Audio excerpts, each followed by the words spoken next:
Hello, good evening मेरे प्यारे बच्चों। कैसे हैं आप सब? चलिए, उम्मीद करता हूँ कि अच्छे ही होंगे। आज का सेशन हम लोग यहाँ से स्टार्ट करते हैं। आज हम लोगों को पढ़ना था क्या? दर्पण सूत्र। कल के सेशन में हम लोगों ने पढ़ा था आवर्धन और चिन्ह परिपाटी। आवर्धन और चिन्ह परिपाटी। आवर्धन में हम लोगों ने जाना था कि वस्तु के प्रतिबिंब के ऊंचाई और वस्तु के ऊंचाई के अनुपात को हम लोग क्या कहते हैं? आवर्धन कहते हैं। ठीक है, यानी प्रतिबिंब का जो ऊंचाई होगा वस्तु के ऊंचाई होगा, दोनों के अनुपात को हम लोग कहते हैं आवर्धन। इसका मतलब ये हुआ कि वस्तु का जो ऊंचाई है उससे कितना गुना ज्यादा बड़ा प्रतिबिंब बन रहा है, चाहे कितना गुना छोटा प्रतिबिंब बन रहा है, उसी को हम लोग कहते हैं आवर्धन। ठीक है, अगर आवर्धन का मान प्लस में आ रहा है, इसका मतलब ये है कि प्रतिबिंब बड़ा बन रहा है, वस्तु की अपेक्षा बड़ा बन रहा है। अगर आवर्धन का मान अगर माइनस में आ रहा है तो उसका मतलब ये होता है कि प्रतिबिंब जो है वस्तु की अपेक्षा छोटा बन रहा है। ठीक है, आवर्धन यानी m का जो मान आएगा वो ये बताएगा कि वस्तु की अपेक्षा प्रतिबिंब कितना गुना ज्यादा बड़ा या कितना गुना कम छोटा बन रहा है। ठीक है, और चिन्ह परिपाटी में हम लोगों ने ये जाना था कि चिन्ह परिपाटी में दर्पण के, कोई भी दर्पण होगा, दर्पण के बाईं ओर की सभी दूरियां ऋणात्मक होती है और दर्पण के दाहिना ओर का कोई भी दूरी क्या होता है? धनात्मक होता है। जो पहला। दूसरा हम लोगों ने क्या पढ़ा था? दूसरा हम लोगों ने पढ़ा था कि मुख्य अक्ष के ऊपर की सभी दूरियां क्या होती है? धनात्मक होती है और मुख्य अक्ष के नीचे की ओर की सभी दूरियां क्या होता है? ऋणात्मक होता है। दो कंडीशन।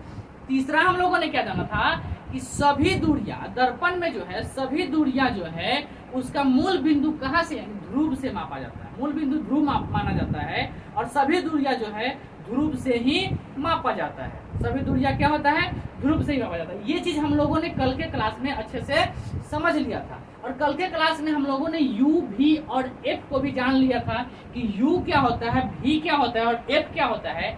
u हम लोग कहते हैं वस्तु दूरी को कहते हैं, यानी दर्पण में ध्रुव और वस्तु के बीच की दूरी को हम लोग वस्तु दूरी कहते हैं, यानी ध्रुव और वस्तु के बीच की दूरी को वस्तु दूरी कहते हैं। इसको स्मॉल u से डिनोट करते हैं, स्मॉल u से सूचित करते हैं। कल भी हम लोगों ने जाना था। प्रतिबिंब दूरी क्या बताया था? मैंने बताया था कि दर्पण पे ध्रुव और प्रतिबिंब के बीच की दूरी को हम लोग कहते हैं प्रतिबिंब दूरी। ठीक है, इसको हम लोग स्मॉल v से सूचित करते हैं। ठीक है, और पहले के भी क्लास में हम लोगों ने जब प्रतिबिंब का निर्माण करना सीख रहा था उस टाइम में हमने बताया था क्या कि फोकस दूरी होता है, जो ध्रुव और फोकस के बीच की दूरी को हम लोग फोकस दूरी कहते हैं और इसको स्मॉल f से सूचित करते हैं। ठीक है, तो आइए आज हम लोग जान लेते हैं कि दर्पण सूत्र क्या होता है और इसका सत्यापन कैसे करते हैं। ठीक है, तो हम लोगों का दर्पण सूत्र हमने कल बताया था कि 1/u जो 1/v बराबर 1/f होता है। इसका सत्यापन कैसे करेंगे आज हम लोग सत्यापन करेंगे। ठीक है, और इसको सत्यापन करने से पहले हम एक दर्पण का निर्माण करना चाहेंगे। ये कौन सा दर्पण हमने बनाया आप जरा सा कमेंट बॉक्स में कमेंट करके बताइए।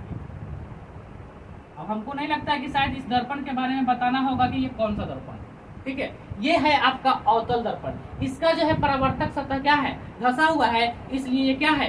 अवतल दर्पण है। ठीक है, इस अवतल दर्पण में एक होता है मुख्य अक्ष, एक होता है क्या? मुख्य अक्ष। हम लोग बहुत बखूबी अच्छे से पढ़े हैं। ठीक है, और इस मुख्य अक्ष में क्या होता है? यहाँ पर होता है ध्रुव, यहाँ पर क्या होता है? ध्रुव। ठीक है, चलिए दूसरा यहाँ पर हम लोग क्या करते हैं? यहाँ पर दूसरा क्या होता है? फोकस। यहाँ पर तीसरा क्या होता है? वक्रता केंद्र। और इधर क्या होता है? अनंत। ठीक है, तो हम लोग एक दर्पण सूत्र को जानने से पहले एक फिगर को किसी जगह पर, किसी भी वस्तु को किसी जगह पर इमेजिन करके देखना होगा और उसके बाद समझना होगा, तब हमको दर्पण सूत्र अच्छे से समझ में आएगा। मान लीजिए कि कोई वस्तु यहाँ पर रख देते हैं। कोई वस्तु क्या करते हैं? यहाँ कहाँ है ये वस्तु कहाँ पे रखा हुआ है? यह वस्तु आपका रखा हुआ है कहाँ? वक्रता केंद्र और अनंत के बीच में। वक्रता केंद्र और अनंत के बीच में। तो अगर कोई वस्तु वक्रता केंद्र और अनंत के बीच में रखा हुआ है, वक्रता केंद्र और अनंत के बीच में रखा हुआ, तो हमने पहले भी बताया था कि प्रतिबिंब का निर्माण करने के लिए दो किरण का आपस में टकराना बहुत जरूरी होता है। जब तक वस्तु से दो किरण टकराने के बाद एक जगह पर जहाँ मिलेगा वहां पर प्रतिबिंब का निर्माण होता है। यानी प्रतिबिंब का निर्माण करने के लिए दो किरण का आपस में टकराना बहुत जरूरी होता है। तो किरण के बारे में हम लोगों ने पहले ये भी पढ़ा था कि अगर कौन सा किरण कहाँ से टकराएगा तो कहाँ से होके लौटेगा, इसके बारे में भी हम लोग पिछले क्लास में पढ़ चुके हैं। जो लोग पहले क्लास नहीं देखे हैं वो लोग पहले का क्लास जाकर के देख ले, तब उनको अच्छे से समझ में आएगा। वैसे हम आज यहाँ बता देते हैं। हमने बताया था कि अगर कोई प्रकाश की किरण मुख्य अक्ष के समानांतर आती है और दर्पण से टकराती है, तो दर्पण से टकराने के बाद वो फोकस से होकर क्या होती है, गुजर जाती है। जैसा कि इस फिगर में हम लोग अभी ड्रॉ करेंगे। अगर मान लीजिए कि ये यहाँ से वस्तु से प्रकाश की किरण इस मुख्य अक्ष के समानांतर हम क्या करते हैं, टकराते हैं। मुख्य अक्ष के समानांतर क्या करते हैं, टकराते हैं, गुजारते हैं। तो गुजारने के बाद ये प्रकाश की किरण दर्पण से टकराने के बाद कहाँ से लौटेगा, ये यहाँ से फोकस से लौट जाएगा। ये किरण का गुण है कि अगर मुख्य अक्ष के समानांतर प्रकाश की किरण जाएगा, दर्पण पे पड़ेगा, तो वो फोकस से होके ही लौटेगा। दूसरा प्रकाश के नियम में हम लोगों ने क्या पढ़ा था, हम लोगों ने पढ़ा था कि अगर कोई प्रकाश की किरण डायरेक्ट कहाँ आके गुजरेगा, कहाँ आके टकराएगा, ध्रुव पे टकराएगा। तो ध्रुव पे टकराएगा तो जितना डिग्री का आपतन कोण ध्रुव पे बनाएगा, उतना डिग्री का वही किरण परावर्तित होकर के परावर्तन कोण भी उतना ही डिग्री का बना के वो निकल जाएगा। मतलब ध्रुव पर टकराने वाली प्रकाश की किरण आपतन कोण के बराबर कोण बनाते हुए लौट जाता है। इसीलिए प्रकाश के नियम में कहा गया कि आपतन कोण परावर्तन कोण के बराबर होता है। तो दो कंडीशन पढ़े थे। तीसरा कंडीशन हम लोग क्या पढ़े थे कि अगर कोई प्रकाश की किरण फोकस से होकर के गुजरती है और दर्पण से टकराती है, फोकस से अगर गुजरेगी दर्पण से टकराएगी, तो वह मुख्य अक्ष के समानांतर क्या होती है, लौट जाती है। तो पहला हमने क्या किया, मुख्य अक्ष के समानांतर यहाँ से गुजार दिया। दूसरा हम लोग क्या करते हैं, दूसरा हम लोग अगर फोकस से गुजारते हैं, प्रतिबिंब बनाने के दो किरण की जरूरत है, तो दो किरण होगा तो एक दूसरा हम लोग क्या करेंगे, फोकस से गुजार देंगे। तो फोकस से जब हम गुजारते हैं तो फोकस से गुजारने के बाद ये किसके समानांतर लौट जाएगा, मुख्य अक्ष के समानांतर लौट जाएगा। मुख्य अक्ष के समानांतर लौट जाएगा। ये लौट गया यहाँ से किरण, कहीं से कोई जबरदस्ती नहीं हुआ। चलिए, तो ये जहां पर टकराया, ये जहां पर टकराया वहां पर प्रतिबिंब का निर्माण होगा। यहाँ पर टकराया, यहाँ पर प्रतिबिंब का निर्माण हुआ कि नहीं हुआ, तो यहाँ पर प्रतिबिंब का निर्माण हो गया। चलिए, इतना अगर हम लोग समझ रहे हैं, इतना तो समझ ही रहे हैं, इतना हम लोग पहले के क्लास में ही हम लोग जान चुके थे। अब हम लोग इसी फिगर से हम लोग क्या करेंगे, दर्पण सूत्र 1/u जोड़ 1/v बराबर 1/f को समझने का कोशिश करेंगे। इतना समझने के पहले हम लोग थोड़ा सा त्रिभुज के नियम को समझ लेंगे, क्योंकि इस सत्यापन करने में उसका बहुत बड़ा योगदान है। और इसमें आपको स्पष्ट रूप से दिख रहा होगा कि एक त्रिभुज यहाँ बन रहा है, एक त्रिभुज यहाँ बन रहा है, एक त्रिभुज यहाँ बन रहा है, एक त्रिभुज यहाँ बन रहा है। ठीक है, तो अगर आप यहाँ अगर कोई त्रिभुज समरूप त्रिभुज किसको कहते हैं, अगर किसी दो त्रिभुज में कोई दो त्रिभुज समरूप कब होगा, जब उस दोनों त्रिभुज के दो कोण आपस में क्या होंगे, बराबर होंगे, तब वो हमारा त्रिभुज क्या कहलाएगा, समरूप कहलाएगा। ठीक, पहला कंडीशन। दूसरा क्या होता है, दो कोण के बारे में मैंने कहा है, दो कोण के बारे में कहा, अगर दो कोण समान होगा तब वह त्रिभुज क्या हो जाएगा, समरूप। जैसे हम मानव हैं, हम इंसान हैं, तो हम सभी इंसान एक दूसरे के समरूप है। मतलब हमारे पास भी दो हाथ है तो उसके पास भी दो हाथ, उसके पास भी दो हाथ है, तो इसको कहते हैं समरूप। इसका मतलब क्या होगा कि इसमें भी तीन भुजा है, इसमें भी तीन भुजा है। ठीक है, इसमें भी तीन कोण है, इसमें भी तीन कोण है, अतः ये दोनों क्या होगा, समरूप होगा। नहीं, कब, जब तक कि दो कोण बराबर नहीं हो जाएंगे तब तक इसको समरूप कहना सही नहीं होगा। ठीक है, चलिए, अब एक तो समरूप समझ गया कि दो कोण अगर बराबर होंगे तो हमको जो दोनों त्रिभुज क्या होगा, समरूप होगा। अगर दो त्रिभुज समरूप होगा, अगर दोनों त्रिभुज अगर समरूप है तो उसके संगत भुजाओं के अनुपात भी क्या होते हैं, परस्पर बराबर होते हैं। संगत भुजाओं के अनुपात भी क्या होते हैं, परस्पर बराबर होते हैं। जैसे ये भुजा, इसका संगत भुजा क्या हो जाएगा, ये भुजा, तो संगत भुजा ये हो गया, इसके संगत भुजा क्या हो जाएगा, ये हो जाएगा, अगर इस दोनों त्रिभुज की मैं बात करूं तो। ठीक है, तो अभी हम समझाएंगे, ठीक है, बहुत अच्छे से समझाएंगे। जहां नहीं समझ में आएगा कमेंट बॉक्स में कमेंट करके जरूर बताएंगे। ठीक है, अब चलिए, अब आ जाते हैं। दूसरा चीज क्या होता है कि हम लोग पढ़े हैं कि सम्मुख कोण क्या होते हैं, आपस में बराबर होते हैं। समूह कोण क्या होते हैं? आपस में बराबर होते हैं। तो समूह कोण क्या होता है? मैथ में हमको पढ़ना है। तो समूह कोण होता है कि अगर कोई रेखा को कोई दूसरी रेखा प्रतिच्छेद करती है तो उस पर आमने सामने बनने वाले कोण को हम लोग समूह कोण कहते हैं। मतलब ये कोण इस कोण के बराबर होगा, ये कोण इस कोण के बराबर होगा। ठीक है, इसी को हम लोग कहते हैं समूह कोण। ठीक है, एक दूसरे के सामने वाले कोण को हम लोग कहते हैं समूह कोण। ये समूह कोण क्या होते हैं? आपस में बराबर होते हैं। कोई दिक्कत नहीं ना? चलिए आगे आते हैं।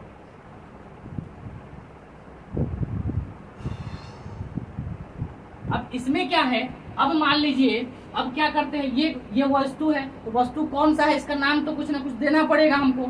इसका नाम हम लोग क्या करते हैं? इसका नामकरण कर देते हैं। इसका नामकरण करेंगे कैसे? इसको मान लीजिए कि ए और इसको मान लीजिए बी। दिख रहा है ना? सब छोटा छोटा नहीं ना है? अगर छोटा छोटा होगा तो आप लोग कहिएगा, हम इसको बड़ा बड़ा लिख देंगे। ठीक है, तो ये ए और बी कोई वस्तु हो गया। इस ए बी का वस्तु का प्रतिबिंब यहाँ बन रहा है, तो इसको प्रतिबिंब का नाम हम लोग दे देते हैं ए डैश बी डैश। कोई दिक्कत नहीं ना? चलिए, अब ये किरण है, ये किरण आके पड़ रहा है, तो इस किरण का कुछ ना कुछ नाम होना चाहिए। तो इस किरण का नाम हम लोग दे देते हैं एम और इस किरण का नाम दे देते हैं हम लोग एन। कहीं से कोई दिक्कत नहीं ना? चलिए अब आते हैं। अब इसमें क्या है कि अब हम कल के क्लास में आपको बताए थे कि वस्तु दूरी क्या है। तो ध्रुव से वस्तु के बीच की दूरी को हम लोग वस्तु दूरी कहते हैं। तो हम लोग लिखेंगे वस्तु दूरी कौन सा? वस्तु दूरी बराबर क्या हो जाएगा? तो यहाँ वस्तु है, तो ध्रुव से वस्तु के बीच की दूरी को हम लोग क्या कहेंगे? वस्तु दूरी कहेंगे। तो ध्रुव से वस्तु के बीच की दूरी को हम लोग कहेंगे वस्तु दूरी। तो एपी जो है वस्तु दूरी है। एपी जो है वस्तु दूरी है, तो वस्तु दूरी को हम लोग स्मॉल यू से सूचित करते हैं। स्मॉल यू से सूचित करते हैं। हम लोग चिन्ह परिपाटी में हम लोगों ने पढ़ा था कि दर्पण के बाईं ओर की सभी दूरियां क्या होता है? ऋणात्मक होता है। इसलिए हम लोग इसको माइनस यू लिख सकते हैं। इसको माइनस यू लिख सकते हैं, कोई दिक्कत नहीं ना? चलिए अब आते हैं। ये तो वस्तु दूरी हो गया। दूसरा हम लोग पढ़े थे क्या? प्रतिबिंब दूरी। अब इसमें प्रतिबिंब दूरी क्या है? तो प्रतिबिंब दूरी, ध्रुव से प्रतिबिंब के बीच की दूरी को हम लोग क्या कहेंगे? प्रतिबिंब दूरी कहेंगे। तो क्या हो जाएगा प्रतिबिंब दूरी? ए डैश, प्रतिबिंब यही ना है, ए डैश पी। ये हमारा क्या हो गया? प्रतिबिंब दूरी। तो प्रतिबिंब दूरी को किस चीज से सूचित करते हैं? तो भी से सूचित करते हैं। प्रतिबिंब दूरी को किस चीज से सूचित करते हैं? भी से सूचित करते हैं। और दर्पण किधर है? बाईं ओर है, इसलिए हम लोग इसको क्या लिख सकते हैं? माइनस भी लिख सकते हैं। कोई दिक्कत नहीं ना? अब दूसरा आता है फोकस दूरी। दूसरा क्या आता है? फोकस दूरी। तो इसमें आपको फोकस दूरी क्या होगा? तो ध्रुव से फोकस के बीच की दूरी को फोकस दूरी कहते हैं। तो ध्रुव तो यहाँ है और फोकस यहाँ है, तो पी एफ इसको लिख सकते हैं। पी एफ को फोकस दूरी बोल सकते हैं। और पी एफ यानी फोकस दूरी किधर है? दर्पण के बाईं ओर है, इसलिए ये क्या हो जाएगा? माइनस एफ हो जाएगा। इसको हम लोग स्मॉल एफ से सूचित करते हैं। ये तो समझ रहे हैं बखूबी, अच्छे से समझ रहे हैं। इतना में कोई दिक्कत नहीं ना? चलिए, अब इतना में अगर कोई दिक्कत नहीं है, अब हम लोग आते हैं आगे। अब हम लोग आगे बढ़ते हैं, हम लोग दर्पण सूत्र की ओर बढ़ते हैं। ठीक है, पेशेंस रखिए, थोड़ा सा धीरे धीरे समझिए, ज्यादा समझ में आएगा। थोड़ा सा सेशन लेट होगा, कोई दिक्कत नहीं है, लेकिन चीज आप समझेंगे। ये आपका 5 नंबर का क्वेश्चन आता है, हर साल एग्जाम में पूछ जाते हैं गैप कर करके। ठीक है, तो उसके लिए घबराना नहीं है, एकदम इस चीज को समझ लेना है। समझ लीजिएगा तो आपको अपने मन से लिखने में कहीं से कोई प्रॉब्लम नहीं होगा। आप अपने मन से इसको सत्यापित कर सकते हैं। एक बार समझ लीजिएगा, आजीवन याद रहेगा। ठीक है, चलिए, रटने वाला काम नहीं करना है, यहाँ रटने वाला काम नहीं करना, चीज को समझ लेना है। ठीक है, अब चलिए, अब इसमें आपको 2 त्रिभुज दिख रहा है। पहले 2 त्रिभुज को देखेंगे, एक ये त्रिभुज दिख रहा है और एक त्रिभुज दिख रहा है। अब हम अभी जो बात करेंगे, इस दोनों त्रिभुज की बात करेंगे। तो किस त्रिभुज में? त्रिभुज क्या नाम दे देंगे हम लोग? A B F. त्रिभुज ए, छोटा हो रहा है शायद, हमको लग रहा है, ए बी एफ तथा इसमें त्रिभुज ए बी एफ। ठीक है, तो अब तीसरा त्रिभुज पी एन एफ कह सकते हैं। पी एन एफ, त्रिभुज पी एन एफ में। अब आइए, इस 2 त्रिभुज में हम लोग क्या करेंगे? अब इस दोनों त्रिभुज की हम लोग बात करेंगे। इस दोनों त्रिभुज में आपको क्या दिख रहा है? किस त्रिभुज की, इसमें और इसमें। आपको स्पष्ट रूप से दिख रहा होगा कि ये कोण बराबर है, ये कोण बराबर है किसके, 90 डिग्री के बराबर। दिख रहा है आपको, दिख रहा है ना। तो बस इस कोण को हमको लिख देना है। जब दो कोण बराबर आपको दो त्रिभुज में दिख जाएगा तो ये दोनों त्रिभुज क्या हो जाएगा, समरूप हो जाएगा। और जब समरूप हो जाएगा तो इसके संगत भुजाओं के अनुपात आपस में परस्पर क्या होंगे, बराबर हो जाएंगे। जब आपस में परस्पर बराबर हो जाएंगे तब जाके हमको समझ प्रूफ करने का नौबत नहीं आएगा। आप उसके बाद आसानी से आप प्रूफ कर लेंगे। ठीक है, चलिए। तो अब इसमें क्या करेंगे, हम इस कोण को और इस कोण को लिख देंगे। ठीक है, इस कोण को और इस कोण को लिख देंगे। ये कौन सा कोण है, ये कौन सा कोण है, हम लोग गणित में पढ़ेंगे आगे। जब गणित पढ़ाएंगे ना उसमें एक सर्वसांगता का नियम हम लोग पढ़ते हैं। ठीक है, अगर दो कोण बराबर होंगे, कोण बराबर होंगे तो एस से यानी दो कोण बराबर है तो एंगल सर्वसंगता से, यानी ए सर्वसंगता से। ठीक है, तो अब इसमें हम लोग इसको और इसको बराबर लिखेंगे। तो इस कोण को लिखने के लिए इस यानी जिस कोण को दर्शाना होता है वो कोण का नाम हम लोग बीच में लिखते हैं। तो हम लोग क्या करेंगे, कोण BAF, कोण BAF। ठीक है, इस कोण के बारे में कहे तो इस एक के बारे में कहते, ये बीच में आया ना। चलिए, ए कोण BAF बराबर किससे, किस कोण के बराबर होगा, इस कोण के बराबर होगा। ठीक है, इस P के बराबर होगा। तो P को लिखने के लिए क्या लिखेंगे, N कोण NPF। जैसे इसको ले रहे हैं वैसे उसको ले रहे हैं, कोण NPF बराबर कितना, 90 डिग्री। क्यों, किस कैसे कैसे 90 डिग्री के बराबर होगा, तो हम लोग लिख देंगे इसके पोस्ट में ए सर्वांग क्षमता से, सर्वांग क्षमता से स्पष्ट रूप से लिख देंगे। जहां नहीं समझ में आए वहां लिख देंगे तो आपको समझ में आ जाएगा। ठीक है, कोई दिक्कत नहीं ना। चलिए अब आगे आते हैं हम लोग। हम आपको अभी क्या बताए हैं, हम बताए हैं कि अगर किसी रेखा को कोई दूसरी रेखा प्रतिच्छेद करती है तो इसके सम्मुख कोण क्या होते हैं, आपस में बराबर होते हैं। तो अब इसमें आपको ये लाइन और ये लाइन काट रहा है एक दूसरे को, तो जब काट रहा है तो ये कोण और ये कोण बराबर होगा। क्यों, सम्मुख कोण से बराबर होगा ना। तो अब उसी चीज को हम यहाँ लिख देते हैं, उसी चीज को हम लोग क्या लिख देते हैं, अब इस कोण के बारे में हमको लिखना है, इस कोण के बारे में लिखना है और इस कोण के बारे में लिखना है। तो कोण क्या है, F है ना, ये कोण F है ना। तो इस कोण के लिए इस कोण के लिए भी F है, लेकिन हमको अगर ये कोण के बारे में लिखना है तो कोण AFB लिखेंगे तब ना इसके अंदर में ये कोण आएगा। ठीक है, तो ये तो हो गया। दूसरा क्या होगा, कोण कौन सा, AFB बराबर किस कोण के, किस कोण के, इस कोण के। तो हम क्या लिखे, AFB बराबर होगा किसके, PFN के, PFN के। तो कोण PFN। ठीक है, क्यों सम्मुख कोण के कारण, सम्मुख कोण से। ठीक है, कोई दिक्कत नहीं ना, यहाँ तक में कोई दिक्कत नहीं ना। जब ये दोनों चीज आपको प्रूफ हो गया, इसका दोनों कोण बराबर हो गया, यानी एक कोण यहाँ बराबर हो गया, एक कोण यहाँ बराबर हो गया, तो अब क्या होगा, ये दोनों त्रिभुज क्या हो जाएगा, समरूप हो जाएगा। अतः क्या लिखेंगे, अतः त्रिभुज कौन कौन सा, अतः त्रिभुज ABF समरूप है। देखिए समरूप का ऐसे सिंबल होता है। ठीक है, समरूप किसके, त्रिभुज किसके, PNF। जब समरूप यहाँ हम सिद्ध कर दिए, दो को कोण बराबर करके जब समरूप सिद्ध कर दिए, तब हमारा संगत भुजा भी क्या होगा, आपस में बराबर होगा। संगत भुजा भी क्या होगा, हमारा आपस में बराबर होगा। तो अब संगत भुजा कौन कौन सा होगा, संगत भुजा जैसे इसके बराबर ये भुजा, इतना बटा, संगत भुजा का अनुपात बराबर होता है। हमने क्या बताया, संगत भुजा का अनुपात बराबर होता है। तो ये भुजा बटा ये भुजा बराबर ये भुजा बटा ये भुजा, यही ना संगत भुजा का अनुपात होगा। तो यहाँ लिखेंगे हम लोग स्पष्ट रूप से क्या, AB बटा क्या, इसको लिखे तो हम इसको लिखेंगे ए बी बटा क्या, पी एन, ए बी बटा पी एन बराबर क्या हो जाएगा, ए एफ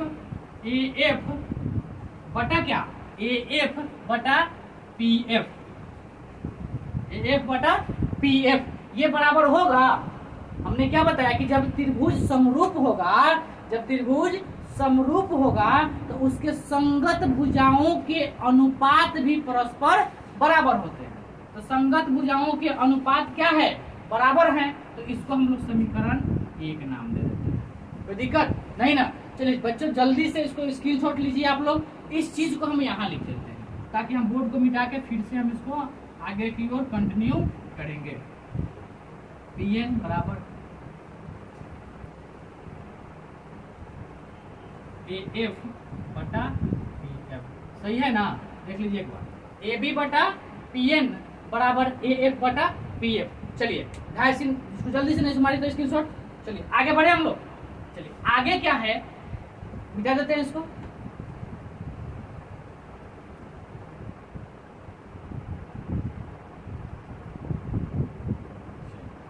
अब ये दोनों त्रिभुज का कहानी खत्म हो गया, जब इतना आप लोग समझ गए तो ये दोनों त्रिभुज का कहानी खत्म हो गया। जैसे ये दोनों त्रिभुज को हम लोग प्रूफ किए हैं, वैसे अब यहाँ आपको दिख रहा है एक त्रिभुज ये और एक त्रिभुज ये। अब इस दोनों त्रिभुज की मैं बात करूंगा, ठीक है, तो किस किस त्रिभुज में, अब किस किस त्रिभुज में, तो त्रिभुज कौन सा, त्रिभुज ए डैश एफ बी में, ए डैश एफ बी तथा त्रिभुज किसमें, इस त्रिभुज में। अब ए डैश लिए हैं, ए डैश यहाँ लिए हैं ना, ए डैश एफ बी डैश, तो पी एफ एम में, पी एफ एम में, ठीक है। तो हमको समरूप सिद्ध करने के लिए क्या करना होगा, समरूप सिद्ध करने के दो कोण बराबर सबसे पहले करना होगा हमको। तो दो कोण बराबर करना होगा, तो अब आपको क्या दिख रहा है, अब आपको इसमें ये कोण 90 डिग्री दिख रहा है और ये कोण भी 90 डिग्री दिख रहा है, इसको हटा दीजिए, इसमें दिख रहा है ना, ये कोण 90 डिग्री, ये कोण 90 डिग्री दिख रहा है ना, किस सर्वसंगता से, तो दो कोण बराबर है, कोण बराबर है ना, तो कोण कोण सर्वसंगता से। तो इसको हम स्पष्ट रूप से लिखेंगे। इस कोण को लिखने के लिए हम क्या करेंगे, बी डैश ए डैश एफ लिख सकते हैं, कोण बी डैश ए डैश एफ बराबर कोण कौन सा, इस कोण, अब इसको हटा दीजिए, अब इस कोण के बराबर इस कोण को लिखना है, तो इसको तो लिख दिए। अब इस कोण को लिखने के लिए जैसे देखिए बी डैश ए डैश एफ लिखे है ना, बी डैश ए डैश एफ लिखे हैं, तो अब हम इस कोण को लिखने के लिए क्या करेंगे, M M M P F, कोण एम पी एफ, यानी इस पी के बारे में और कोण ए डैश के बारे में दोनों 90 डिग्री हो गया, कोई दिक्कत नहीं ना। तो किस से, ई हमारा हो गया किससे, ए सर्वसंगता से, ए सर्वांग क्षमता से, सर्वांग क्षमता से, कोई दिक्कत नहीं ना। चलिए एक तो कोण बराबर कर लिए, अब दूसरा कोण हम कैसे बराबर करेंगे, तो दूसरा कोण में, दूसरा कोण सॉरी हाँ ठीक है, दूसरा तो ये कोण और ये कोण के बारे में लिखेंगे, ये और ये इस दोनों कोण के बारे में लिखेंगे ना, तो लिखेंगे क्या, कोण कौन सा, एफ के बारे में, तो ए डैश एफ बी डैश, ए डैश एफ बी डैश बराबर इस कोण में लिखेंगे क्या, हमने क्या लिखा, ए डैश लिखा है पहले, तो पी एफ एम में, पी एफ एम, ठीक है, कोण छूट गया, ठीक है, कोण पी एफ एम कितना डिग्री के बराबर है, ये तो 90 डिग्री है, ये तो 90 डिग्री है। अब ये किससे बराबर है, तो ये सम्मुख कोण से बराबर है, सम्मुख, पिछले वाले में बताया था ना, सम्मुख कोण से ये बराबर होगा। तो अतः ये क्या होगा, अतः ये दोनों त्रिभुज भी क्या होगा, समरूप होगा। अतः त्रिभुज ए डैश एफ बी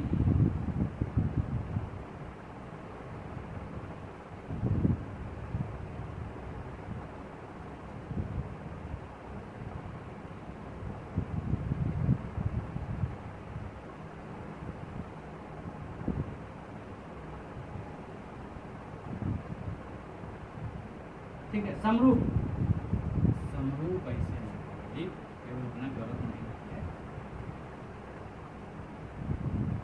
ठीक है, समरूप।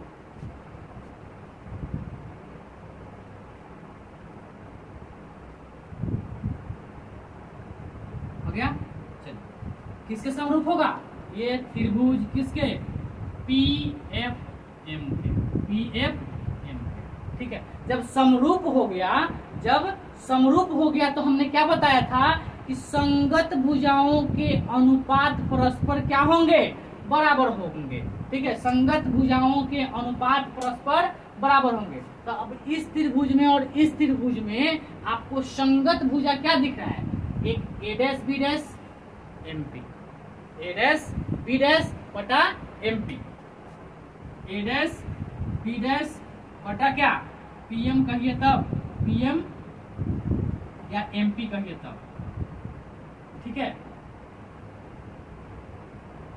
एम कोई दिक्कत नहीं ना, ए डैश बी डैश बटा एम पी। अब इसमें तो ये और ये बराबर हो गया, अब बटा ये और ये लिखेंगे तो ए डैश एफ बराबर ए डैश एफ, ये लिख दिए। अब इसको लिखना होगा तो पी एफ बटा क्या, पी एफ, कोई दिक्कत नहीं ना। चलिए अब ये आपको समझ में आ गया, यहाँ तक कोई दिक्कत नहीं ना। जैसे हम इसको निकाले हैं वैसे इसको निकाल दिए, ठीक है। अब आइए, अब क्या आइए, अब देखिए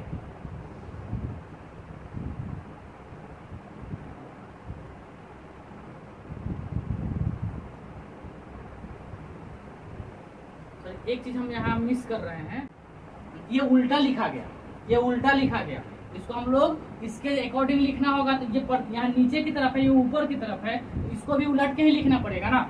इसको उलट के लिखते हैं, एम पी बटा A dash B dash, M P बटा A dash B dash, M P बटा ए डैश बी डैश, कोई दिक्कत नहीं ना। उसी चीज को उलट, जब हम क्या किए हैं, जब यहाँ हम इसको प्रतिबिंब जब उल्टा लिखे तो इसको भी उलट के ही लिखना पड़ेगा। चलिए इतना तक में कोई दिक्कत नहीं ना। चलिए आगे हम लोग बढ़ते हैं, आगे क्या बढ़ते हैं, तो अब देखिए ये हो गया, इतना तक समझ में आ गया ना। अब कहानी हो गया खत्म, थोड़ा सा और समझ लेना है। अब इस चीज को हम यहाँ लिख देते हैं, एम पी बटा A dash B, A dash B dash ना होगा, ए डैश बी डैश बराबर क्या, ए डैश एफ बटा पी एफ। ये समीकरण नंबर कितना हो गया, 2। स्क्रीनशॉट लीजिए तो फटाफट, इसको मिटाए हम आगे की ओर करें। चलिए मिटा देते हैं इसको।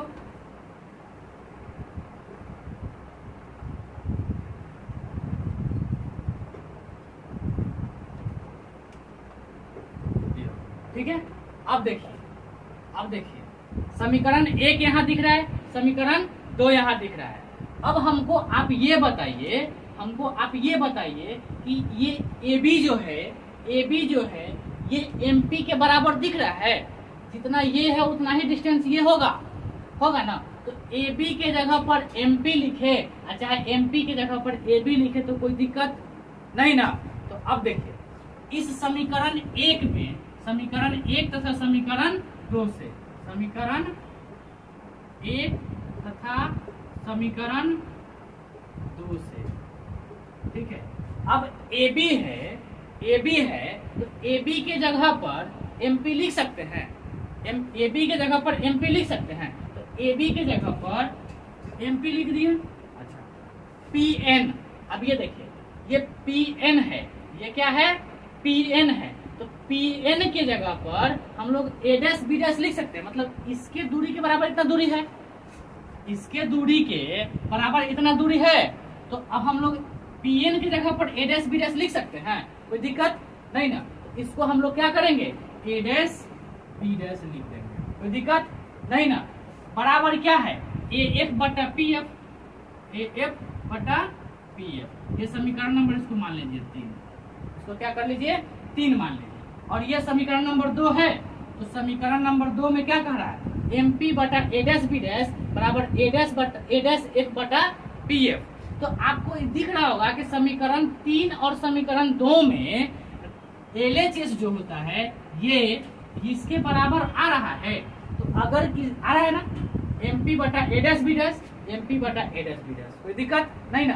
तो जब 2 समीकरण का एक साइड बराबर होगा तो दूसरा साइड क्या हो जाएगा, ऑटोमेटिक बराबर हो जाएगा। तो समीकरण 2 तथा 3 से, ठीक है। तो जब दाहिना पक्ष बराबर है तो बायां पक्ष भी बराबर होगा, तो इतना बराबर हम इतना लिख सकते हैं, मतलब क्या, ए एफ बटा पी एफ बराबर क्या, ए डैश एफ बटा पी एफ।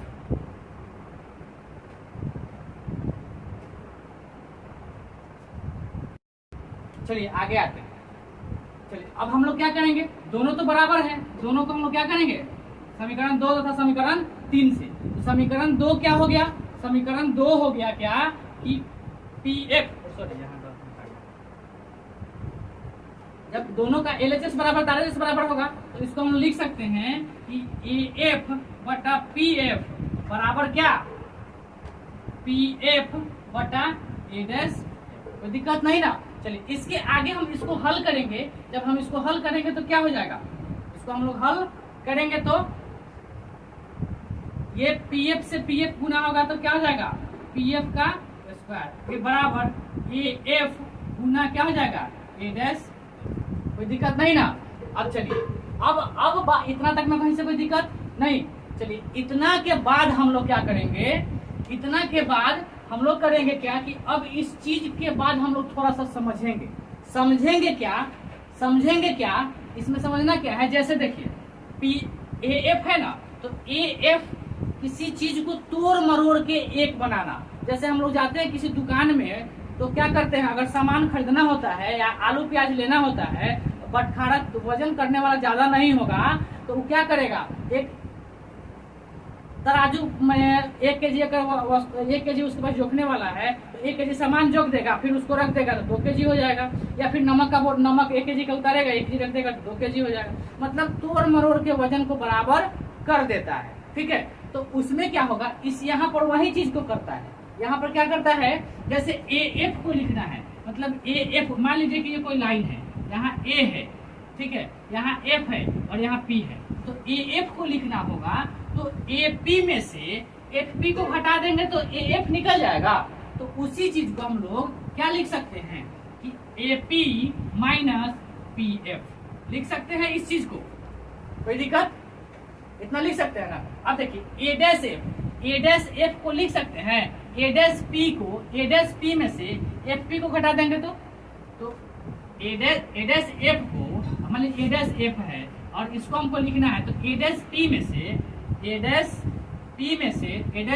से एफ पी को घटा देंगे, यानी पी एफ को घटा देंगे। घटा दिए, कोई दिक्कत नहीं ना। अब चलिए इसके आगे कीजिए करें, मतलब पी एफ का स्क्वायर, फटाफट इसके शॉट लीजिए, बिठाए इसको। चलिए नीचे कराने देते हैं।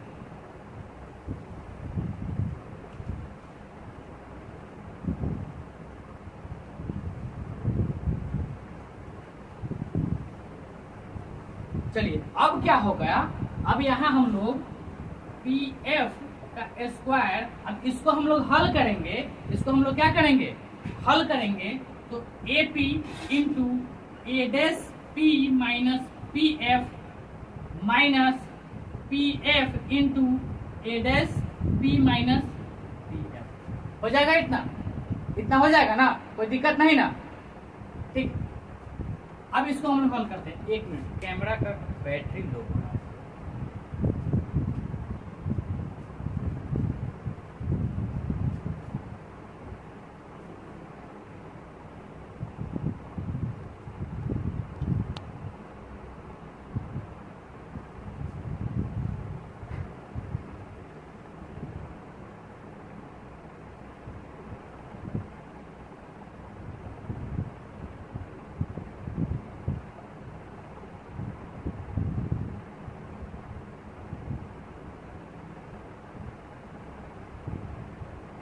चलिए यहाँ हम लोग क्या करें, अब इसको हल करेंगे। तो इसको हम लोग हल करेंगे तो क्या हो जाएगा, पी एफ का स्क्वायर हो जाएगा बराबर A P into A dash P हो जाएगा minus A P into P F हो जाएगा। कोई दिक्कत नहीं ना। अब देखिए माइनस क्या, P F into A dash P minus minus plus P F का, कोई दिक्कत नहीं ना। अब देखिए ये पी एफ का स्क्वायर हो गया, पी एफ का स्क्वायर हो गया, ठीक है। अब चलिए, अब ये पी एफ इधर प्लस में है तो इधर आके किस चीज में हो जाएगा, माइनस में हो जाएगा। मतलब ये और ये क्या हो जाएगा, खत्म, कैंसिल, बचा क्या, zero is equal to AP into A dash P minus AP into P F, ठीक है, minus P F into A dash P. कोई दिक्कत, यहां तक में कोई दिक्कत नहीं ना। चलिए, अब यहां तक में कोई दिक्कत नहीं है तो अब आते हैं हम लोग मेन बात पे। एपी क्या है, एपी वस्तु दूरी है, एपी क्या है, वस्तु दूरी।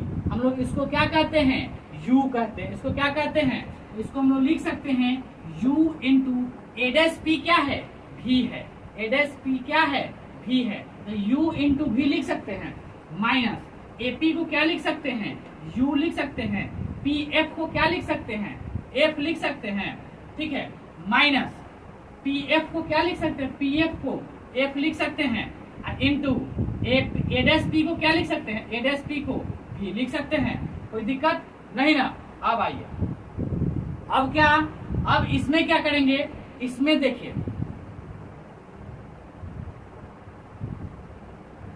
इसमें क्या करेंगे हम लोग कि ये माइनस है तो माइनस लगाएंगे, ये भी माइनस है तो माइनस लगाएंगे, u माइनस है तो माइनस लगाएंगे, ये माइनस लगाएंगे, ठीक है, और फिर ये भी माइनस है तो इसको भी माइनस लगाएंगे, इसको भी माइनस लगाएंगे।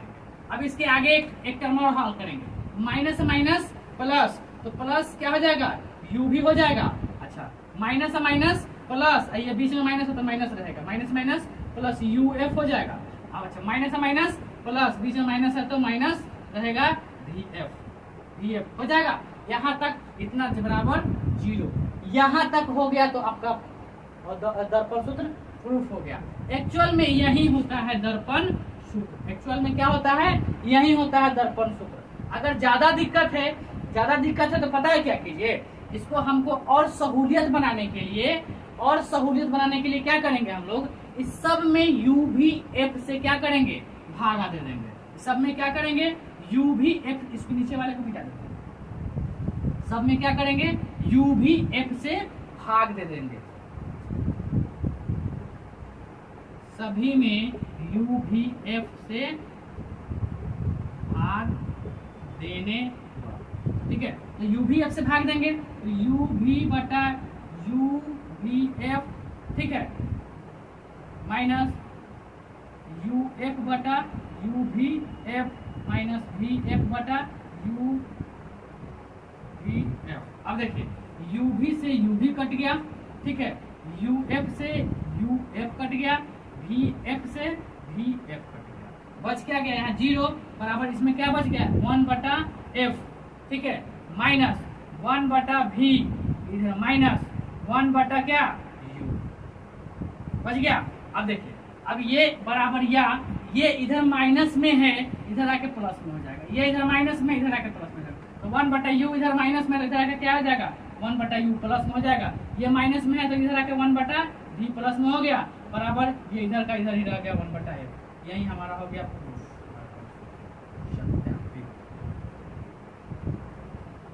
कुछ नहीं है, लंबा हुआ, समझ में आया कि नहीं आया, आप लोग कमेंट बॉक्स में कमेंट करके जरूर बताइएगा, ठीक है। जहां प्रॉब्लम होगा वहां हमें आप कमेंट करके जरूर बताइए, समझ में आया कि नहीं आया। देखिए, इसमें कुछ करना नहीं है, थोड़ा सा लंबा हो गया वीडियो, करना कुछ नहीं है, त्रिभुज को समरूप सिद्ध करना है। ये त्रिभुज और इस त्रिभुज को समरूप सिद्ध कर देना है, इस त्रिभुज और इस त्रिभुज को समरूप सिद्ध कर देना है। समरूप सिद्ध करने के लिए क्या करना होता है, दो कोण को बराबर कर देंगे। जब दो कोण आपस में बराबर हो जाएंगे तो उसके संगत भुजाओं का अनुपात भी परस्पर क्या होता है, बराबर होता है। तो संगत भुजाओं का अनुपात लिख देंगे दोनों त्रिभुज, चारों त्रिभुज के लिए अलग अलग, और उस दोनों को बराबर बराबर कर देंगे समीकरण 1 से समीकरण 2 से।